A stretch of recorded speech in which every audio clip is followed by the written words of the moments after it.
I am back today with day number 10 in my December daily album, and today I am scrapbooking my daughter's nails. She loves to get her nails done, and she has a nail tech that she absolutely adores, and her nail tech does some of the most amazing nails. She does it outside of her home, actually, and they are fantastic. She does such a great job, and she is super affordable, especially on my daughter's budget because she doesn't have much of a budget being 17 years old.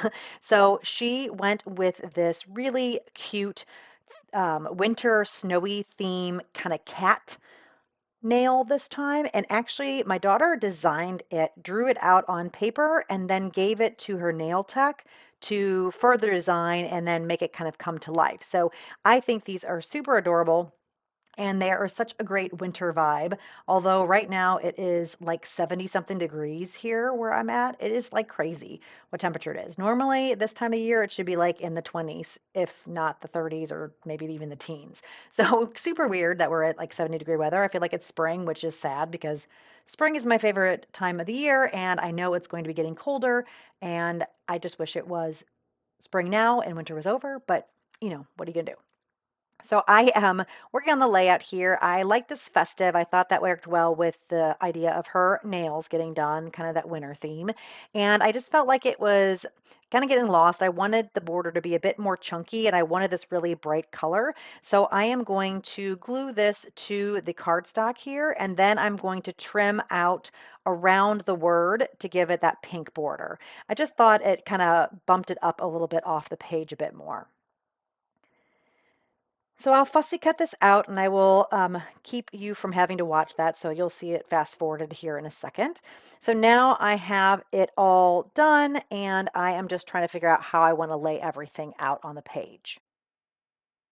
I like that layout. I feel like the festive just fits there really nicely up underneath her two thumbnails. So I'm going to tack everything down the way I have it.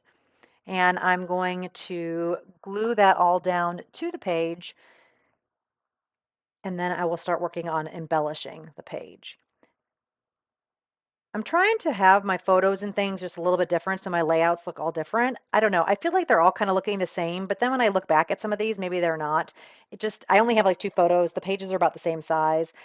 So maybe that's why I'm feeling like a lot of it's looking the same, but it's okay. I'm enjoying the process. And even if it does look the same, it's not that big of a deal. I'm trying to incorporate different ideas and things throughout the layouts that I have. And this time I actually am going to use these really fun glitter font to add to the page. And you'll see that here towards the end. Right now, I decided that I didn't like any of the numbers from either the sticker book or the printable kit, and I really like this number 10, and I thought the colors went perfect with the polka dot that I had on the background of the festive. So I just cut this out with my knife. I didn't want to cut through the whole middle of the paper because I wanted to possibly use some of the paper in the background. I didn't want to have a huge cut through it, so I just used my X-Acto knife to cut this out. I am going to trim the corners. I don't like how they are really sharp, right angles, I guess. I'm going to use my corner rounder. I'm going to use the 1/4 inch size of my Crocodile here. And I just think it looks a little bit better on the page. It just didn't like the sharpness of the edges for some reason. Maybe because the festive is more of a rounder shape.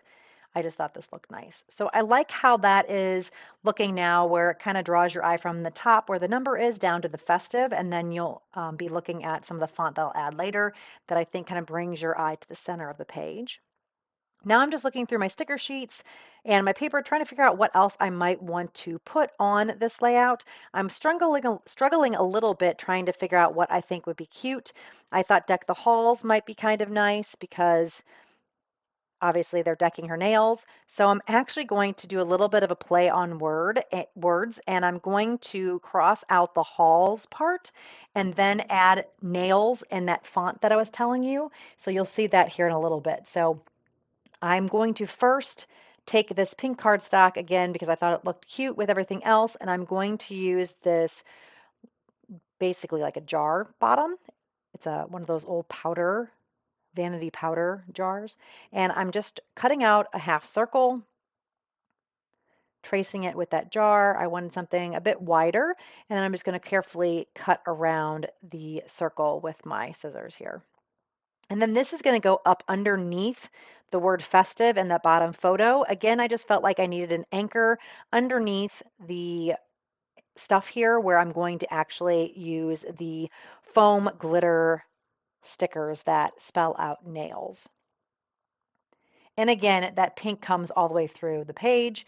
And I have taped this down, but I didn't tape it completely. So I am able to slip that under there and it fits perfect. And then the Deck the Halls is going to go right there in the middle. And then I will cross out the word halls, which will probably be done a little bit later after I get done putting the letter stickers on. Now these are like super, super, super glittery. Like there was glitter everywhere. I don't particularly like glitter because it's just like, oh my gosh, you just can't get it to go away. But I loved the color and I thought the color of these were perfect for this layout. So I'm going to fight through the glitter, glue everything down, try to wipe off as much glitter as possible so the letters actually stick. I do end up reinforcing with a little bit of liquid glue because there was some of the foam letters that was not sticking very well. But overall, the foam stickers did pretty good. I actually had these from an old Scraptastic kit that is in my stash that I never used. And to remedy the whole glitter issue, because I did not want glitter just constantly falling off, I'm actually going to take my art glitter glue and put glue over the top of each one of those letters. And I wasn't sure if it was going to work very well. I know art glitter glue dries like clear, but it was perfect. It dried perfectly clear. You can't even tell that I put glue on it, but now the glitter does not come off the font. So it is absolutely perfect. Highly recommend that if you have a glittery font like that and you don't want things flaking off. Really anything with glitter, it worked perfectly and they look amazing. And now nothing is getting all over my fingers. Because you can see here, I keep looking at my hands because I keep having glitter all over them. So really, that's pretty much this layout. I will show you photos at the end. I do end up adding some journaling with my vintage typewriter like I've been doing throughout this whole album. And so I will show that at the end in the photos. But now, like I was talking about, I am putting the glue on top of all these letters and that will be it. I want to thank you guys so much for joining me today. If you are enjoying the series, please give me a thumbs up. If you haven't already, please subscribe. I have videos posted for December daily. I've had all 9 days before this, plus the making of the album. And then I plan on at least having videos up to day 15, hopefully later. It just kind of depends on how much time I have to complete those layouts. Right now, I've got done up to day 15. I just don't know if I'll be able to get a lot more done before I go back to work. So we will see, but I will definitely have at least 5 more videos up after this one. And yeah, that's pretty much it. I do add a little bit more to that top and bottom and a roundabout because I felt like I needed more of that kind of blue glitter. So I will add a couple of these enamel dots from my stash. I I was like a hoarder of enamel dots. I was I kept buying them because they were so pretty and blingy, and then I just didn't use them because, like most things, if I use them, then they're gone. But I have since decided I cannot do that. I have way too much stuff in my stash. So I'm just piling these little glitter guys on. I do end up, I think, using, no, I do keep these colors because I like the blue. So I just wanted to bring that glittery blue around the page more. All right, well, thank you guys so much, and I will see you in the next video. Have a great day, guys. Bye.